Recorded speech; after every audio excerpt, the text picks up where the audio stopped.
And welcome to episode 13 of the TechnoBuffalo Show. I'm one of your three hosts for today. I'm Sean Ani, editor-in-chief of the site. I'm joined by executive editor of gaming, Joey Davidson. Hello. And executive editor of mobile, Todd Hazelton. Hey, everybody. How are you guys doing today? Good.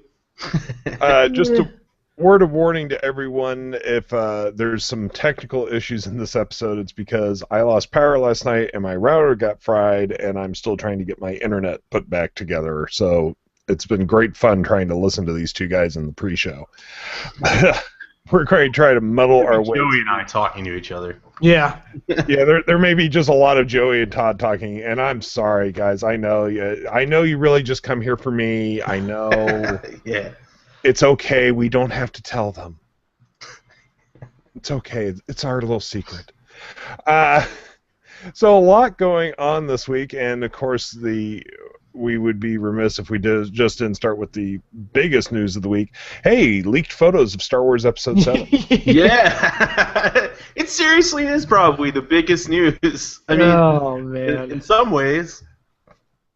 I couldn't believe, considering the secrecy that J.J. Abrams usually has on his films, the first batch of 44 and then the second batch of 22, I was just like, someone is getting their ass chewed. Yeah. So everyone is fired. Well, pretty crazy. The brilliant thing is J.J. Abrams has now addressed this, and and the way he did it was so masterful. He wrote on a card, hey, I wish everyone stopped leaking, photos of Star Wars Episode 7 and making these ridiculous claims that the Millennium Falcon's in the movie. And the card is sitting on a table, which, if you're a diehard Star Wars fan, you know that's the hollow chess table from the Millennium Falcon. Yeah. It's the hollow chess table from the Millennium Falcon. That's it. I know. When I saw the picture, I was like, well played, Abrams. Nice. The Wookiee has won. Yeah, pretty awesome. But we won't, since actually Disney requested we remove the images, we won't go into too much detail on what was in the images, but they were really interesting. So, well, I guess there was also some big news this week about something called WWDC. Oh, yeah, that thing. Yeah. Whatever. It was exciting. So, Todd, you've actually played with iOS 8 and you've played with OS 10 Yosemite. Can we just address for a moment that Apple made a marijuana joke? Yeah, that was crazy. And there's like a bunch of editorials. Yeah, they were like, how do we name Yosemite? Like, so we went around all these beautiful places in California and we were like, OS 10, this, OS 10 that. And then we went up to Weed, California, OS 10 Weed. And they were like, that was really popular among the product marketing department. and then when they showed the line of the van leaving Weed, it started doing circles. Yeah. And like taking this bizarre super long route. Wow. I was just sitting there going, I cannot believe Apple just made a marijuana joke. Yeah, there were so many people saying like this is the new Apple, or like they're back, they're funny and stuff like that, but I don't know. I mean, I thought it was funny. I just didn't know that we'd seen a serious Apple. I mean, they're not like tight like Microsoft has been sometimes, buttoned up enterprise. But yeah, so it was super exciting with iOS 8. I have it right here, and I'm running right in here Yosemite. Both are super buggy right now. Yosemite's a little better than iOS 8, but I'd say there's a lot of features that I think Apple fans and iOS fans have been waiting for a long time, and I think that Android fans are going to be like, yeah, who cares in a lot of ways. So widgets in the notification panel in the shade is pretty cool, so that'll be open to third parties now, so you can get ESPN, get the scores right there. Instead of a notification, very different, you could have like a widget that shows like each inning of a baseball game or something like that. And what's up? And Sachin Bahal was asking, what your each of our thoughts are on iOS 8 and OS 10 Yosemite. And like I was saying, only Todd has played with them so far. But have you gotten any of the big features to work yet, Todd. Like I know the feature that excited me the most was the fact that your text messages and your phone calls could come in through Yosemite now. Right, yeah, that's not there yet, unfortunately. I was super excited about that, too. That's why I rushed to try them all. But, no, some of the ones like where you get the active notifications where you pull down to respond to a text message, that's there. The keyboard's there, but it's also really, really buggy right now. Like, it slows down a lot. I mean, it's a super early beta. What else did I really like? I don't know. I think mostly it feels just like iOS 7 in a lot of ways, but like Spotlight's changed. It now searches the iTunes store for apps and stuff like that. So you sort of like, as I'm using it, I start to see some of the new changes pop up more. But the ones I'm waiting for, like third-party notifications, third-party access to Touch ID, third-party keyboards, like when we can get swipe and stuff like that, none of those are there yet. So hopefully soon. But overall, also, I think, from Sasha Bahal, and I think this addresses a question a lot of people have, were any of you disappointed that we didn't see any new hardware from the WWDC 2014 keynote? Were you hoping for the famous one last thing? I'll take that real quick. And the thing is, WWDC is about the developers. It's about software. Mm-hmm. So we kind of knew going in that we weren't going to see hardware, but still it would have been nice to have at least seen a refresh on some stuff. I mean, I was not expecting the iPhone. I was not expecting the iWatch. Yeah. But last year we had the Mac Pro was announced, right? And we had refreshes on the MacBooks, so we could have seen that. I think some people were looking for a Retina MacBook Air and stuff, but... Joey, there's actually one question here for you. I don't know if were you actually watching WWDC during the event? No. Okay. Have you heard anything about the metal gaming aspect of it? No. That's like their new engine, I think, right? Like, I don't even know how gaming engines actually work, Joey. That'd be for you. But I think what they announced was like this metal engine for iOS developers to take advantage of. That's how I understood it. I mean, I imagine it looks really powerful. It's probably very similar to like the Unreal Engine and everything else. It's probably just a development engine. So basically, think of it like a tool set for developers to create their game with. That's more or less what it is. Right. So, I mean, if Apple's got an exclusive development engine, that's good news for developers. The only issue is depending on how dynamic it is. I don't know. Have you ever tooled around with GarageBand, for instance? Yeah, I played around with it for like. You tool around with GarageBand enough, and you use the sample loops enough, just like when you're goofing around, you'll start to notice GarageBand songs like used in crappy YouTube videos and stuff. Yeah.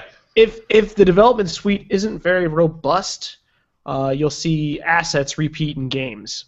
So like you'll be like, I noticed that tree or something like that. Right. There's a reason why all Unreal Engine characters have that same like stocky, big shoulder Gears of War. That's because of that version of the engine was not very well stocked with builds for characters. So that could be an issue. But it all depends on how Apple does it, which I have no idea how they're doing it. So that's super interesting, though. I didn't know that. Yeah. Well, it looks pretty powerful. There does seem to be a bigger focus on gaming, so I'm not sure what exactly Apple's going to try to do here. But let's see here what else we've got. We've got several WWDC questions. And, of course, they all moved on me. I think in a lot of ways, though, we can talk about sort of the software enables a lot of things that we don't know where they're going to go yet, and I think that there's hardware coming that might support them. For example, now when the iPhone's plugged in, you can say, "Hey Siri," and it'll answer you. It'll light up and answer you. And I think maybe the iPhone 6, if they really work on the battery life, will have like an always listening mode, so that like the older iPhones have to be plugged in, but it still works. But if you have the iPhone 6, you can say, "Hey Siri" whenever you want. That seems like pretty plausible. Todd, and then yep. What I wanted to kind of get this out there because I think a lot of people, especially on our site during the WWDC announcements, were kind of making this claim, and I wanted to catch your just a blush opinion about it. Sure. Is Apple playing catch up with a lot of Android features here? Because it seems to me that they are. Yeah, a lot of those are. So Always On is on the Moto X. Right, and you can just say OK Google there, right? Yeah, you say OK Google now. Or OK Google, and on a lot of phones, as long as the screen's on, it works. It doesn't have to be plugged in. So like the Galaxy S5, I don't think it works natively on the One M8. Actually, I'm pretty sure it doesn't. So a lot, obviously the Nexus 5 and stuff like that. So catch up there. Catch up in obviously the notification shade where you're getting third-party widgets and stuff like that. Catch up on third-party keyboards.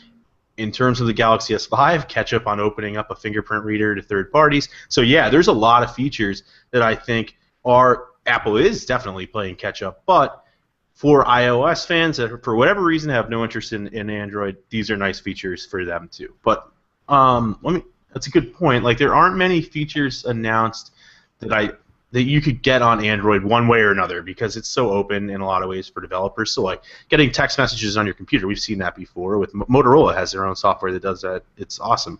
And there's software already actually for both iOS and Android that lets you do that, place phone calls and stuff from your computer. But I think native support for all of this from Apple just shows kind of like a different company where they used to lock everything down and now it's still certainly locked down in a lot of ways, but it's opening up more to developers. And that's what was exciting, I think, for Apple, for everybody. We actually they have announced another director for another of the standalone Star Wars films. Oh, God, Sean. Sean is just living the Star Wars life right now. Yeah. I'm not familiar with this director. His name's Josh Trank. Okay. He's going to keep going. Okay. Anyway, yep, I'm living the Star. Hey, it was breaking news. We'll get from Sachin Bahal, and again, Todd, since you've played with both of them, do you think that Apple is slowly merging iOS and OS X together because of the changes they are making to both platforms? Well, I think they're not merging them together at all. And Apple's actually said that specifically, they're not creating one platform for all these devices, at least not yet, and they say they have no plans to do so. What they're doing, though, is sort of creating an experience where you can take your phone, and this is something that is not available on Android and was exciting, or for Google, where you're using something on your phone like email, you're writing an email, and then you move to your computer and you continue writing that email right in the Mail app, and stuff like that's really cool. And then keeping the same kind of design look, and we knew that was coming in Yosemite, the iOS, the flatter icons, I'm looking at them right now, they're all there, cleaner look, you've got a lot of the translucent user interface styles, so that kind of stuff, like, it doesn't feel like you're leaving an Apple product or anything like that, or you don't have to be in front of your computer or your phone. You can seamlessly switch between them, I think, is where they're going with this, but certainly not converging the two to one platform. Well, it's my opinion that and I think anecdotally I see it working with members of my extended family, but it's my opinion that Apple's trying desperately to create this ubiquitous ecosystem, right, with their products. It's like, because I own an iPad, and this is generically speaking, because I own an iPad and because I own an iPhone, it would make using a MacBook very easy. Or you know, and I look at my mother and father-in-law, for instance. They recently made the switch over to iOS devices, like, so they're on their iPhones and their iPads. And Dick, my father-in-law, that's right, his name is Dick, comes up to me and he just goes, "Do you think we should get a MacBook?" And I'm like, "Well, you get whatever you want to get." And he's like, "Well, we know iOS now." And so there's like this sense of like really easy unification that makes the switch quite easy. So I think that was Sachin Bahal who said that, but I don't personally think, like you said, Todd, that they're ever going to be like iOS is going to be the platform, period. But I do think that they are going to make the bridges between devices less and less seamless. Right. More and more seamless. Yeah, exactly. Yeah. And that's what they did, even with messages and stuff like that. Now, every message I send on my iPhone, it used to be that I'd go on my iPad and I could see the messages coming to me, but not mine going out and stuff. Now it's all there across devices. You know, it's small things like that. And on my computer, too, so I have messages up right here. I can see all, everything that's been going on. Right. So kind of cool. Yeah, I don't think Apple's bluntly said they're not going to completely merge them, but I definitely see them influencing one another. I think it's like you were saying, Joey. It's referred to as the halo effect, and it's definitely working. Yeah, for sure. So also on Monday, and I'm sure we'll come back to WWDC during the open Q&A section, but also on Monday, Joey, there seemed to be a lot of gaming news considering the fact that E3 is only a week away. What do you think is going on? Well, I mean, there seems to be this conception right now that PR firms need to get out ahead of the E3 wave. So that's kind of what we're seeing. And instead of Mortal Kombat X, for instance, which was announced on Monday, instead of that just being a low rumble amidst all of the news at E3, it had dedicated news time on Monday. It's kind of frustrating from our point because, like, I'm working towards E3, and then these announcements come up, and I'm just like, crap! I gotta stop what I'm doing. Take an announcement and whatever, but for the games themselves and for the PR companies representing them, it makes more sense to announce them a week or ahead of time. Because Forza Horizon 2, which was announced on Monday, Mortal Kombat X, which was announced on Monday, and Batman's delay into 2015 was also announced on Monday. It's all stuff that I think that the companies wanted to do ahead of E3. That way the buzz was already starting to be generated for their product, and then they promise more at the show, which is what we're going to see there. So it's just kind of an interesting way for them to be handling it. Yeah, we see that sometimes too with like Mobile World Congress. You know, when you sort of we're flying all the way out there, and then announcements are made, and you're like, all right, why am I here again? You know, or CES in a lot of ways sometimes. Right. So. Yeah, I had a feeling that's what was going on. Instead of being caught in the crush of so much news next week, go ahead and get your news out now when you could potentially control the news cycle, but it looked like a whole bunch of people had the same idea. Right. Right. So Someone actually asked what Brantley Jensen just said. What do you think the mystery 3DS title will be at E3? Do you see that, Sean? I am looking. Go ahead and start asking. I'll get it. I wanted to say, like, we are on the books. There is definitely at least one unannounced 3DS title, but what Nintendo does at the show, so like Tuesday they have their presser in the morning, or this year they're doing that digital event thing again, and then Tuesday evening we're at a round table for I think Smash Brothers, and then Wednesday evening they signed us up for a round table that was just an unannounced 3DS game. So whatever it is, which they obviously have not revealed yet, it's big enough to dedicate a hour to 2 hour long developer roundtable discussion for. And they've only ever done this in the past, at least since I've been there, for titles like Pokemon X and Y was one that they did last year. So it's going to be a big game, whatever it is. I don't think it's going to be a simple. We might see Majora's Mask remake. Maybe that could happen, but I don't know if that's going to be the big one. They've got something going on. I don't know what it is yet, obviously. So I'm not sure, but it's big. Yeah, you would know better than anyone, Joey, or at least have a guess at what it is. And there was one other question in here. That's the one thing I hate about the question thing is it moves things around on me so rapidly. From Varicon Ashkumar, do you think Nintendo will start selling GameCube controllers again now that they're releasing an adapter? And that was a pre-E3 announcement from them that there will be an adapter for Super Smash Brothers.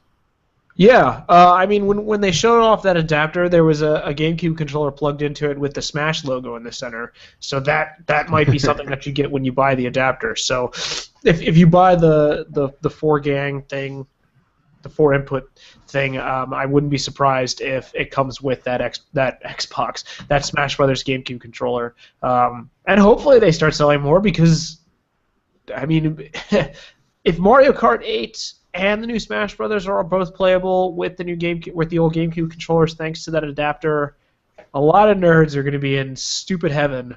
So hopefully they will sell a few extra of those input devices because I will definitely buy a new one. All of my old ones are shot at this point. So I love that controller. Yeah, felt really good. The C-stick was stupid, but the triggers on that controller were the best. Yeah. From Dominique Weber. And this refers to Mortal Kombat X. Joey, do you think that the Mortal Kombat trailer was actual gameplay? It's hard to say. I'll start there, and I don't know. But the thing about fighting games, and it's also true for racing games, they can look better than everything else on the console. And that's mostly because of the very small and specific slice of a game's world that they have to render at once. Instead of like an open world game, which tends to be the ugliest thing that a platform will release because of the vast amount of things that have to be rendered. In the fighting game and a racing game, you're rendering this very narrow, tiny slice. So, did Mortal Kombat X look impressive? Yes. Is it possible that it was gameplay? Yes. That wouldn't really surprise me. I'm not sure either way, but it wouldn't necessarily surprise me if it was. And also in relation to E3 here, we have from Sahal Raja. Do you think E3 PlayStation will actually show off Project Morpheus and might release it for PS4? Well, we know it's coming for the PlayStation 4. That's a done deal. Whether or not they'll show it at E3, I imagine they will. I think that they said at GDC that they'll have more on it on E3. So we'll find out. On Monday night is Sony's press conference, so I imagine we'll know then. Yeah, it's going to be a very busy Monday next week, and flowing into Tuesday morning with the Nintendo Direct. Yeah. But you and Eric will both be on the ground, so we will have lots of gaming coverage next week. Yay!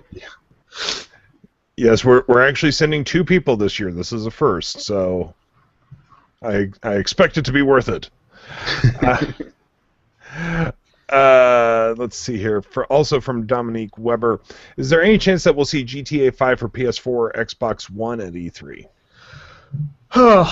Rockstar doesn't typically show off games at E3. First of all, that's not really a big thing for them. I mean, they can and they could, but I wouldn't necessarily expect it from them. If anything, it might be a bullet point in one of the major pressers, but I doubt it. I doubt it. I imagine they're going to announce that on their own. They don't need E3. They really don't. How far out do you think that game would be for both platforms? I mean, I would love to see it, but I would love to see it on PC first. Yeah, it still hasn't released on the PC, and it's just getting a little bit ridiculous. So. Now, here's a question that kind of applies to all of our fields from Sasha Bahal. Why is everything either coming out in 2015 or delayed until 2015? This goes for games, tech, and movies. And there has been a tremendous amount of delays lately, even in films, in games especially. Actually, we did just hear about Windows delaying the start button into 2015. Yeah, but yeah.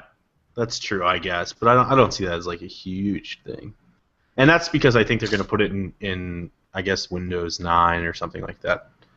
I don't necessarily think that the things can be related. I don't think they're all related to one another, but unless the world is supposed to end in 2014, they just don't want to fulfill these promises. Right. Let's just push it back. That way, we all go out on a high note, right? Yeah. I think with gaming, at least, it makes sense to me that it's happening because these are new consoles. So maybe they were developing for the Xbox One and PlayStation 4, and they hit a snag or they discovered something that they didn't know about the platform and that could make their game better, and so they pushed it back. It makes sense to me. If we were 3 years into these consoles' lives, I don't think that we'd be seeing the same types of delays, but I'm not surprised based on how old these are. I mean, they're not even a year. They won't even be a year old by this October, when a lot of these games were delayed out of that month. So we'll see. It's interesting. I'm not sure about phones, though. Yeah, I haven't heard anything about. I mean, phones. The cycle is sort of different. What movies were delayed? Actually, just this morning, the Warner Brothers delayed Jupiter Ascending from the Wachowskis from July until February. Okay. Well, I mean, so that just came out in a press release this morning. They might be trying to get it out for award season. They might like what they see rather than releasing it as a popcorn flick. They'll release it on its own in February. Yeah, exactly. But next year for movies is just bonkers with everything that's coming out. Right. But it'll be. I think with some things too, like a company will look at the landscape and maybe decide it's not, the right choice. Like we saw the Surface Mini, which pretty much everybody assumed it was coming, and then it just didn't. And it sounded like it was pretty much canceled like a couple days before the press conference. And and at that point they might say like, look, we have the display, we have, and that's why there's talks that the supply chain still talking about the Surface Mini. They have the display, they have the memory and all that stuff they want to use. It maybe they're waiting for a faster processor or something before tackling the market, and they just didn't think it was the right time to do it now. And I don't think it would have been. I've argued against the Surface Mini, sort of, especially because Windows RT is sort of lower powered, but. And actually, we'll go ahead and move into general questions. We have some questions from someone named Jacob Kleinman. Never heard of him. Who I believe should be working and not listening to us. Do you think an iWatch is more or less likely after the HealthKit announcement? I think it's more likely, but I might be crazy. But I think so. I mean, you have all this. I'll bring up Health right here. I mean, there's all this data that it can collect. The Health app, and I get it. Like there's medical firms that make devices that could easily use Bluetooth and plug in using Apple's new Health Kit.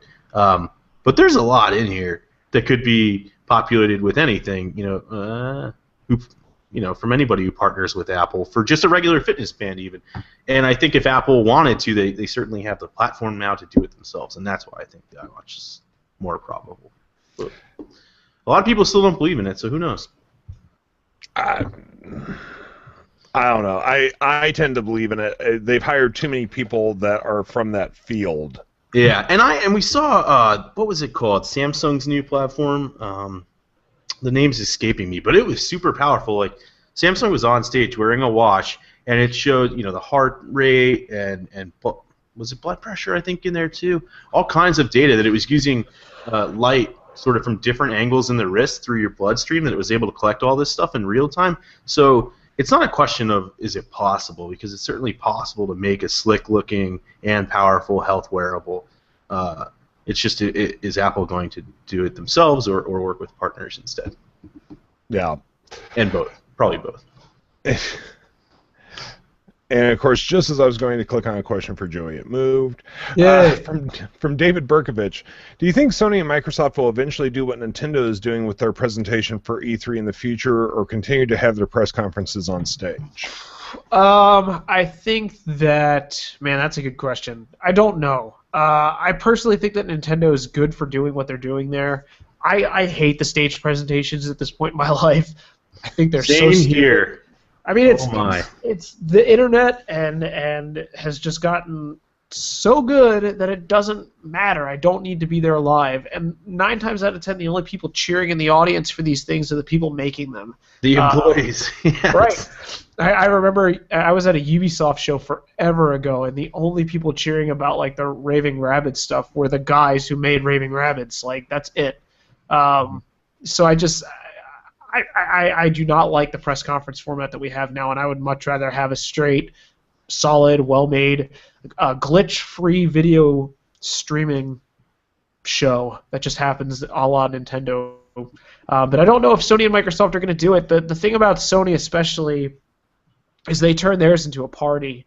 So after the show is over, the curtain lifts up, and then there's like actual hands-on stations and bars and crap behind it.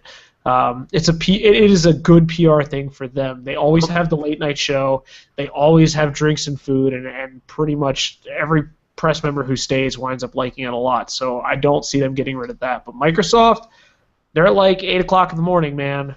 I know several people who are like, ugh, stupid Microsoft, making me get out of bed at 8 o'clock in the morning. The quickest way to win over press people, give us food. Yeah. Sony, if I remember correctly, don't they have like a pregame too outside in the parking lot, and then you go in? Pregame.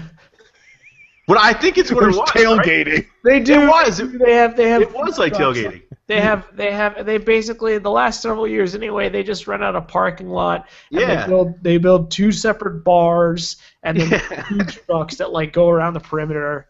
I mean, we take a really weird stance on this personally, and I'm the only person that goes for TechnoBuffalo, so I don't really engage in this stuff because I find it rather boring. I don't like Corona Light, and that's about the best beer that they have there. So I don't really want their crappy hors d'oeuvres and their lame Corona Lights. They can keep them, but it's true. They get super old. It was cool when I first started when I was younger. Yeah. And now you're like, oh, I'd rather just be at home with a coffee and a sandwich. Right. I know that sounds really stupid, but I mean it is how I feel. Like, so when Nintendo announced that they were going digital, I'm just like, yes, I can lay in bed, not put pants on, sit there and watch the show, and then roll out of bed and migrate over to the convention hall. There's nothing better than covering a press event in your underwear. Yeah, it's awesome. I'd much rather do that than drink crappy beer in front of people in a way too hot parking lot. God. A question from Dominique Weber, behind the scenes at TechnoBuffalo. Are all of you working from home full time? Well, those of us that are not in Irvine work from... Well, I technically don't work from home. This is not my house. I actually have a separate building and that my office is in, but everyone in Irvine works out of the Irvine office, so they actually go to an office and they have to wear pants. They actually do. Shorts aren't allowed, right? I got tricked. You can't wear shorts? No, Roy. Nope. When I was out in California, a little story for all Roy was like, hey, if it's above, what do you say, like 85, I think? If it's above 85, you can wear shorts. And I was like, oh, I brought shorts. It's really hot out, so I wore shorts. And everybody's like, oh, you can't wear shorts. And he had tricked me. Because the rule is you got to wear pants in the office. And I know the joke. You have to cover. You can't just wear boxers, but not even just shorts, I guess. Man, God, I wouldn't want to work out there. I mean, I work in my basement, so there's that. I'm literally that guy who writes about video games. Yes. And that's me. But I'm in my living room, so I don't have a basement. I got a nice basement, I think. Nice. All right, I got a pool table over there. I can show you the view of Manhattan. There you go. Oh, there you That pool table is a write-off for business meeting space. go. There you go. My clients come over. Play pool. Since my computer's an iMac, I'm not going to lift it and show you my office. Ugh, why not? Because basically Hold on, anything guys. not within the camera range is a mess. Yeah, everything behind that sheet. Yeah. Oh, the bodies. Which, by the way, Joey, last night, once again, the air conditioning moved it and set off the motion detector. Oh, gosh. Working from home, I don't know about you, Todd. It is not all it's cracked up to be. Yeah. Not. You don't leave your desk. I always make a joke, but I'm dead serious. My wife comes home and she's like, "We need milk," and I'm like, "I got it. I'm going to get the milk." Oh yeah. Go interact with some people at Acme. I know. It's so true. I'm like, I need to get out of here. Like, I got to go somewhere. Yeah. Just be around people. Oh God. Crazy. Well, and that's one of the reasons I like the nicety of the fact that my office is in a building other than my house. So when I go home, I'm home. Because I used to work out of my house, and it did get to the point where you're just like, it's 2 a.m., I don't know when to stop working. And got to get up and leave it. I mostly sit at my desk just for work, too, unless I'm playing DayZ with Brandon and Ralph. And that's like a way to do it, too, like if you leave your desk. Yeah. I mean, we don't even have a TV. Nice. Like I just like the video game stuff. My computer, it's all work stuff. We don't hang out down here. So yeah.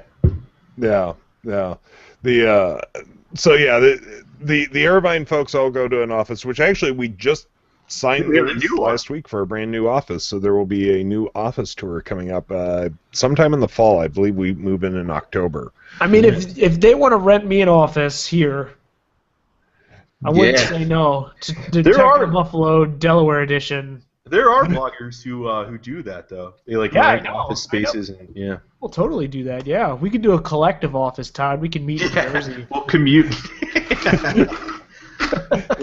We both have 2-hour commutes, even though we don't have to.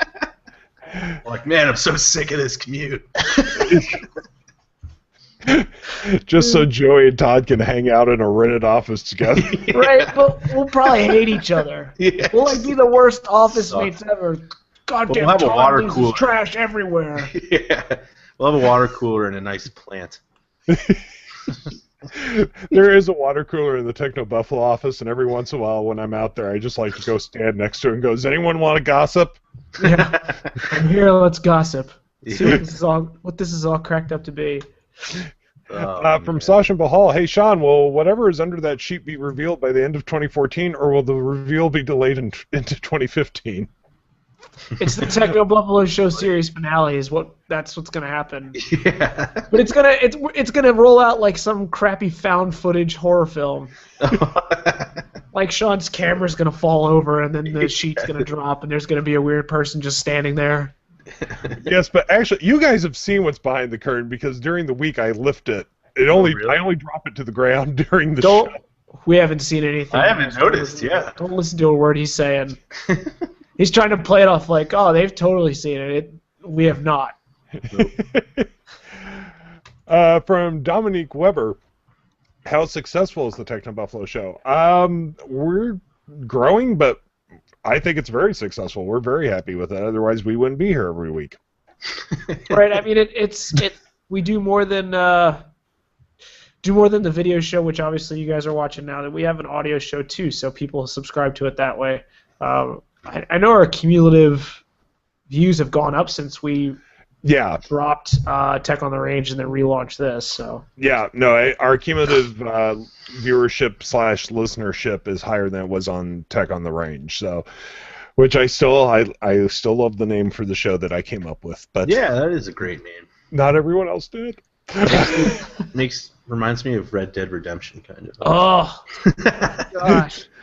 Yeah, I mean, I was so happy when the CEO of 2K, or I mean Take-Two Interactive, came out and he was just like, Red Dead Redemption is a permanent franchise for us. Yes, I know. Yeah, that's awesome. That was the happiest news I've heard in a long time. But now we won't hear anything on that at E3, right?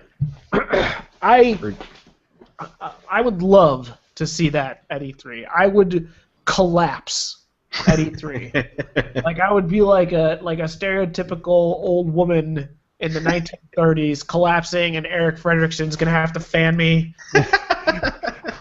Have either of you ever seen Mike Myers' movie So I Married an Axe Murderer? Yeah. Yeah. Remember the part where the bagpiper falls down and Mike Myers goes, "We've got the piper down." I repeat, the piper's down. Someone would run up next to Joey and go, "We've got a blogger down." I repeat, a blogger down. Blogger. His head's like an orange on a toothpick. Yeah. That movie's amazing.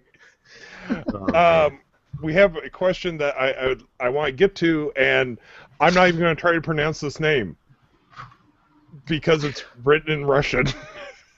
Man. So, good luck. Thank you for asking your question. I would love to say your name, but no. Do you believe that Google's self-driving car service can kill Uber and other taxi services? I'm fascinated by the self-driving car movement because I'm one of those people, I despise driving. Yeah. I hate driving. That's why I love Uber. Well, and especially, like when I do fly out to Irvine, I have to drive 3 hours to an airport. Those are the 3 worst hours of my week. I hate that. So, as for if it will kill Uber, though, I don't think so. I think Uber will just... I don't think Google wants to get into the business, really, of selling consumer cars. I think they want to develop the technology and then license that technology out to companies. And I could see Uber purchasing cars with that technology and getting rid of their drivers. Yeah, Uber said it wants to have self-driving cars too, which is interesting because they also brag about how many people they give jobs to on a weekly, like how many jobs they create each month, I guess. So they're about to take them away. But also GM, didn't they, like one of the head executives there just said that he sees Google self-driving cars as serious competition in the future. So that kind of suggests that maybe, I mean, you'd think that they would, if they saw Google as such huge competition, then there wouldn't be a licensing deal because they would just probably license it. I don't know. Right. Something weird. Right. I think it's all really cool. But who was I talking to? Somebody recently was like, "Whoa, this is really scary to me because." Like, talk about real Big Brother stuff, these self-driving cars, they know everything, where you are and all that stuff. I think the health stuff's even crazier. But Joey, I think you would love a self-driving car because think of how much mobile gaming time you could get in. Yeah. I mean, I like driving. I don't mind it. Doesn't hurt that tip to tip from my state is like an hour and 15 minutes, but whatever. Exactly. Yeah. Got big commute today. Got to drive 20 minutes. Yeah, I mean, that's the biggest drawback to where I live is whenever I have to fly somewhere and it's like, I gotta drive to Kansas City. You should It's a 3-hour drive. You should build a runway on your property and get a plane. Or at least a helipad. A helipad. The TechnoBuffalo chopper. Yeah. Just whatever. John will get real smart if you request one and send out one of those crappy $50 remote control jobbies. Ride this to the airport, jerk. Yeah, one of the Parrot AR drones. Right. Someone on the YouTube comment stream, because we do watch that, or at least I do, asked about our views on piracy, on game piracy. Okay. Do you guys want to hit that? I mean, we go could. for it. Me? Okay. Well, we can all touch on it, but I feel you should lead it. Okay. Video game piracy. So I don't really think. I mean, I don't know if we talked about it here on the show, but I've written about it on TechnoBuffalo before. Generically speaking, I think the people that pirate games just because they don't want to pay for them are not cool. I don't like that. I understand why certain people pirate games. Say that you live somewhere in the world where a game will be ludicrously priced. Like even Australia, which you would think they should have reasonable prices for video games, they do not. Even the digital marketplaces, it's double, triple, quadruple what they charge us for games here, which is ridiculous. So I kind of get that mentality when it's your only way to stick it to the man is to steal it. I don't necessarily think that makes it right, but I kind of understand it. Generically speaking, I think that video game piracy and the DRM that it's created and that companies have created in lieu of video game piracy are really, really bad things all around. Good customers pay the price because bad customers don't want to pay. When SimCity launched, they said that it was always online so that they could make it a better game experience for everyone. Do not buy that crap. And the reason why I can say definitively now, do not buy that crap, is that the game is running offline just fine now. So it didn't need to be online at all. It's because they want to make sure that all the copies are valid. And the problem is that people who are willing to buy them legitimately are paying the price. So I hate piracy for that. But I understand why some do it. You know, I think that stealing is stealing, and you should support developers with your money. If you like a game, and you want to see more of it, the best way to cast your vote, so to speak, is with your wallet. So. Mm-hmm. Now, Joe, and by no means am I trying to insinuate that this is piracy, but I've always been curious about this. How do you feel about the Humble Bundles? Because you can purchase those games without any of the money going to the developer. You can give all the money to charity if you want.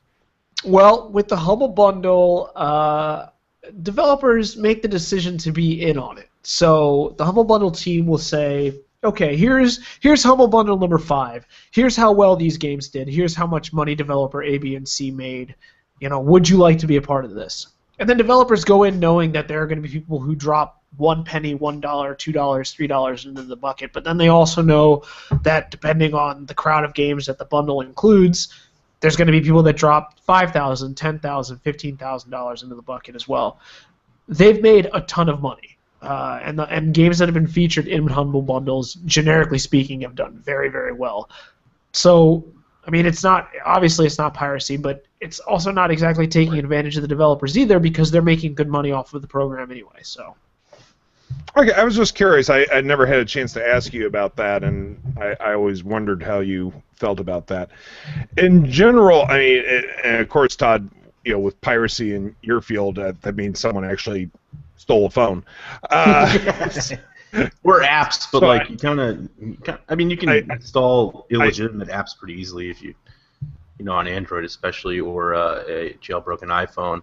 But then you worry about the quality of the app and the updates and stuff like that. I don't know. For me, I've always just paid for it, and that's why I love services like Spotify and Google Play Music and stuff on that end, because now I can get all the music I want without, it's not cheap, but it's also not that expensive either. Right. Yeah. Yeah. For me, and while I cover technology, I also am somewhat considered the streaming media guy and all that. And for me, I think that there's such an abundance of content now. I don't understand why anyone would pirate. I mean, you just turn on Netflix, there's going to be something you want to watch.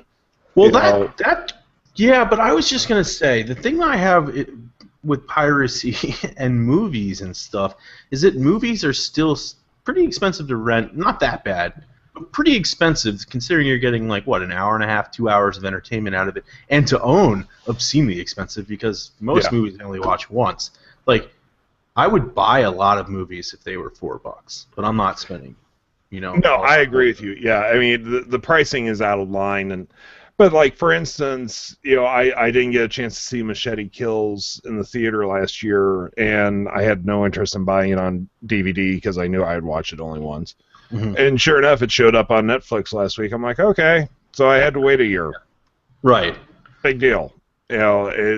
I just turned on Netflix and watched it one morning while doing some work. Mm-hmm. So I think the quote-unquote necessity of piracy is definitely dropping in movies and television because everything ends up online at some point. Right. Well, I mean that the biggest and best way for publishers, and I mean games, movies, music, whatever, to combat piracy is to increase accessibility. Mm-hmm. So, do you think that gamers in Australia would be pirating as many games as they do now if games were cheaper and easier to get? The answer is no, they would not. And that's part of the reason why Steam's walled garden works so well. Steam, whether you want to admit it or not, is DRM. That's what it is built on. It is built on the principle of DRM. But because Valve is so smart about how they do things and they constantly offer sales, people like it, and it makes Valve a ton of money.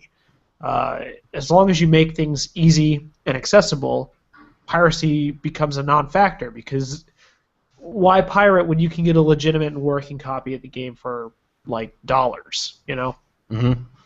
Yeah, I love it. Yeah, exactly. Well, I think that is going to do it for this week, unless you have any final thoughts. I mean, I'm just seeing someone saying not everyone can get Netflix, Like, that's exactly what we were just saying, though. Like, we understand that piracy is your recourse if you don't have the options of availability and affordability.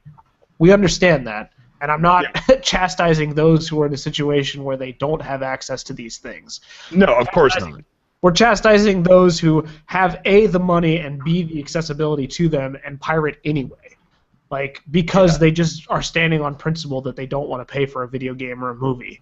Just support content creators if you're in a position to do so. Support them. They need your support. So. Totally agree. Todd, do you have any final thoughts? No. I agree. That's well put. Well, Joey can every once in a while string a thought together, but that was his one for the day. Right, even a broken clock is right twice. Exactly. Well, as always, we appreciate you joining us. You can find the TechnoBuffalo Show on iTunes, where we do appreciate if you rate and review us. You can also find us on the Stitcher app, which means you can listen to us anytime, anywhere. You can subscribe via RSS feed. You can find us on Pocket Casts. Pretty much anywhere you can find a podcast, you can find the TechnoBuffalo Show. Until next week, I've been Sean Ani. I'm the editor-in-chief of the site. I've been joined by executive editor of gaming, Joey Davidson. See you guys later. And executive editor of mobile, Todd Hazelton. See you, everybody. We'll see you back here next week. Till then, take it easy. Bye-bye.